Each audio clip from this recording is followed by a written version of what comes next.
Assalamualaikum dan salam sejahtera. Anda sedang menonton slot pentaksiran Bilik Darjah PBD. Dalam pelaksanaan sesuatu perkara perlu ada kaedah yang jelas dan sesuai bagi memastikan pelaksanaan yang jitu supaya lebih mudah difahami dan diikuti oleh para ibu bapa dan guru. Jadi tanpa membuang masa, saya persilakan Cikgu Azura untuk menerangkan kaedah-kaedah pentaksiran. Okey, terima kasih Ika. Saya bertemu lagi di slot yang kedua.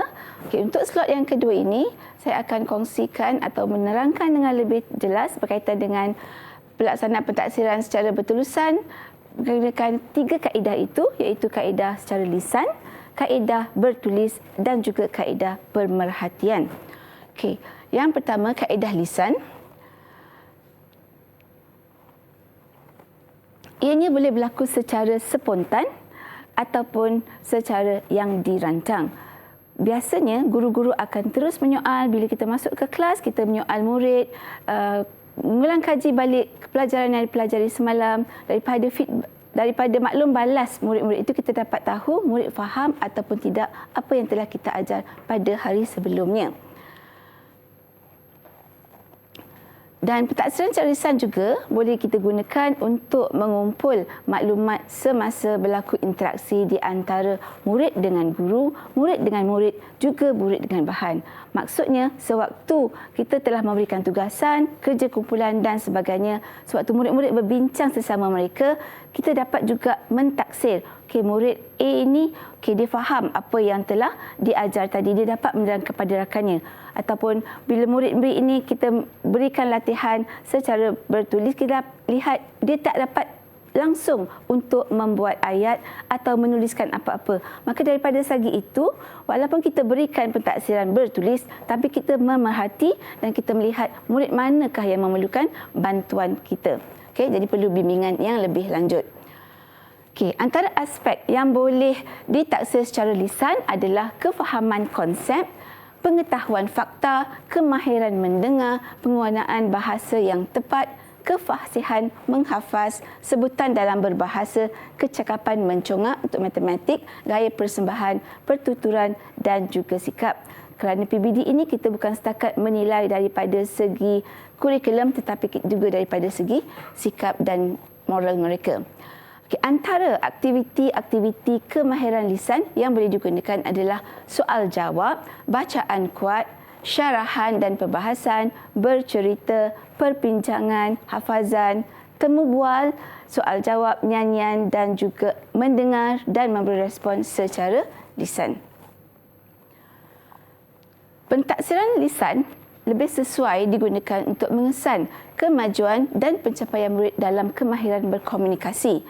Ia juga membantu guru untuk mendapatkan maklumat serta-merta dalam pengetahuan dan kefahaman murid.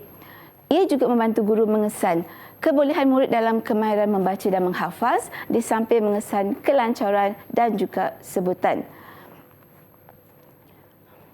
Dalam menyediakan instrumen, guru-guru perlu ingat bahawa soalan, penyataan, ilustrasi ataupun gambar yang digunakan perlulah jelas dan mudah untuk difahami oleh murid-murid. Seterusnya, aktiviti yang dipilih itu juga perlu merangsang murid-murid untuk memberikan idea. Dan soalan-soalan yang diberikan itu boleh berjadi bertumpu ataupun bercapah. Soalan terbuka ataupun soalan tertutup. Seterusnya, kita pergi kepada kaedah pentaksiran yang kedua, iaitu pentaksiran bertulis. Ianya melibatkan aktiviti menyemak dan juga memeriksa hasil tugasan murid-murid dan hasil penulisan murid seperti karangan, laporan, projek eksperimen, kerja khusus, folio, latihan bertulis, ujian bertulis, huraian ataupun taksiran statistik peta, jadual dan juga graf ataupun carta.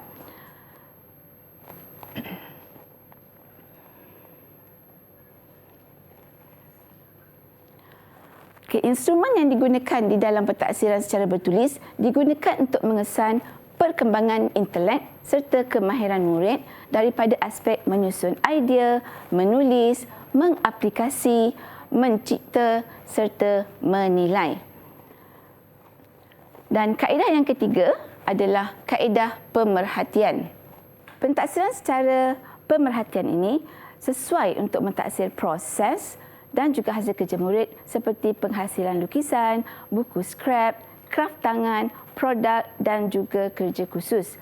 Dan pemerhatian ini membolehkan guru menilai sikap serta tahap penguasaan murid untuk sesuatu kemahiran. Dan ianya lebih sesuai untuk mata pelajaran pendidikan seni dan juga pendidikan jasmani.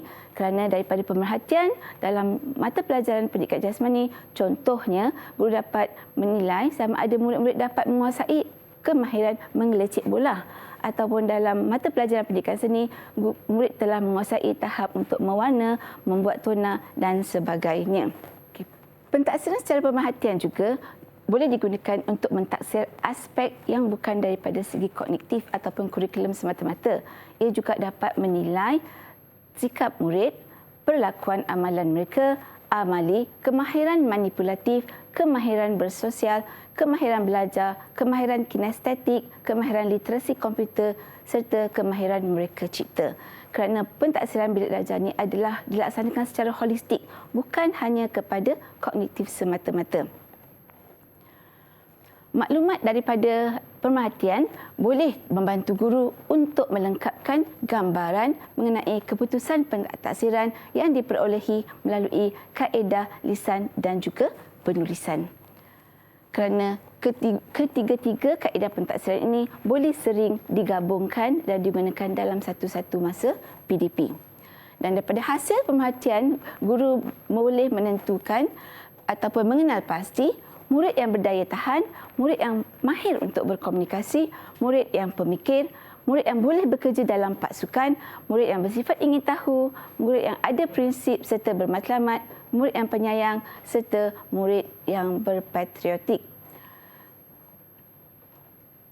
Dan instrumen pentaksiran pemerhatian yang boleh guru-guru gunakan adalah senarai semak, skala kadar, anekdot ataupun rekod berterusan. Penerangan yang lebih mendalam mengenai kaedah-kaedah pentaksiran oleh Cikgu Azura. Sekarang kita akan berehat seketika dan kembali selepas ini di slot PBD.